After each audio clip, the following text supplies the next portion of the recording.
That's how every intro should start. I don't know what you're talking about. Hi, I'm Kriti, and as Rachel said, I've been working in the field of AI for quite some time. I actually have some not so great stories to share with you. I studied computer science, and we talk a lot about responsible technology, and I've been doing this, I've been building technology since I was 13. And I went through my entire career and entire university education without ever thinking about ethics or responsibility or the impact of my work on society. I was trained into building fast, breaking things, hacking and rehacking, and driving user growth, but not so much about the long-term impact. I've had to train myself into learning these things. And I think this is so interesting and fascinating that today we are having these conversations in a very meaningful way. Back in my days, we did not have a responsible tech conference. We didn't have people who were even thinking about this field. So to me, that's really, really exciting. My journey into technology began with when I was 13 years old, and I built my own computer because I didn't have one, and I thought, well, I can build one. And then I thought I can build also a robot, which I did when I was 15. This robot solved a very big problem for humanity. It fetched Snickers, the chocolate, from the snack bar. I do better things with my life now, and that's really the point. So I got introduced to technology very early on and got fascinated by the problems it could solve. I grew up in a part of the world in Rajasthan where access to resources wasn't always there. So to me, it was about solving the right problems using technology. And for the last few years, that's what I've been doing. And I thought I'll share some of those examples with you and my own journey of having to rethink the model from it's all about technology to it's all about solving the right problems. I want to share one particular example.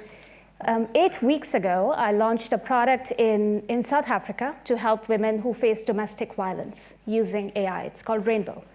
And when we did our research, we found out that domestic violence is a huge issue in society there, where there's a lot of stigma and victim blaming associated with people who go through this issue. And there's not much resources to support. The way, if you want to get help, is you call a phone line that's available 9 a.m. to 5 p.m. Monday to Friday. Whereas abuse happens on the weekends and at evenings at home, and in fact, anytime. We built technology that was designed for humans in the loop, a technology that the people who are going through those experiences actually wanted. And the results were pretty shocking. We got over 100,000 people getting access to this technology within 8 weeks. This is the time to do the boo or the applause.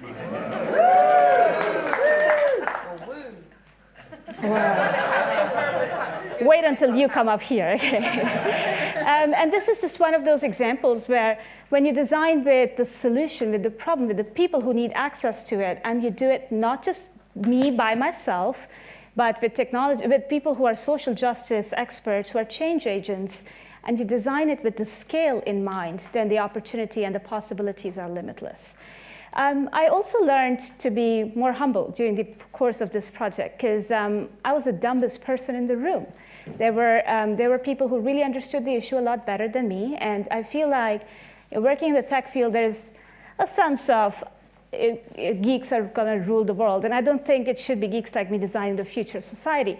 So collaborating with people from different walks of life, learning from their experiences, building ethical, responsible technology from the beginning, rather than making it an afterthought, is a recipe to create good products, good services. Second example is a little bit similar. It's something we're piloting right now in India, which is to give young people access to sexual and reproductive health. For a country with 1.3 billion people, we pretend that sex does not exist. They don't have access to it. There's a lot of human bias as well. So human community workers would go and talk to young people, and they would project their own biases. So for example, when we looked at the insights from the data, we found that the program, the public health program, was failing young married couples. And the reason, when we found out, was the providers or the community health workers would think, you're young, you're married, you have no kids, you should have kids. And they would refuse to give the right reproductive health advice to these young people.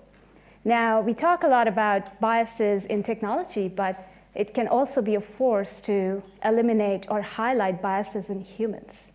And that's just another example of how technology can help augment human skills. And the reason I shared these couple of examples with you on what I've been working on is because we don't get to hear these stories a lot. When I was growing up and I was building these technologies, it was, there's always an imbalance in, there's a lot of negativity. We hear about the bad press and robots taking over the world. And Rob from PwC was showing me baby Sophia today, which was just frankly gross. But I think it's important to have conversations about technology that can be designed in the right way and solve the right problems. I also want to talk a little bit about skills and the people who should be creating this technology. I think we have an elitism issue in the field of, in the industry, really. I do a lot of work with young people in the last couple of years more so. And I think that when you give, these are young people, they're 12 to 16 years old, and when they get access to technology, they think about it in a completely different way. They want to solve real problems facing the world. They're building a companion for old people who live alone. They're building a personal tutor for kids who don't have access to quality education. And no one has tried to build a killer robot yet. So it gives me a lot of hope. I'm very, very excited to hear from these amazing 13 lightning talk speakers.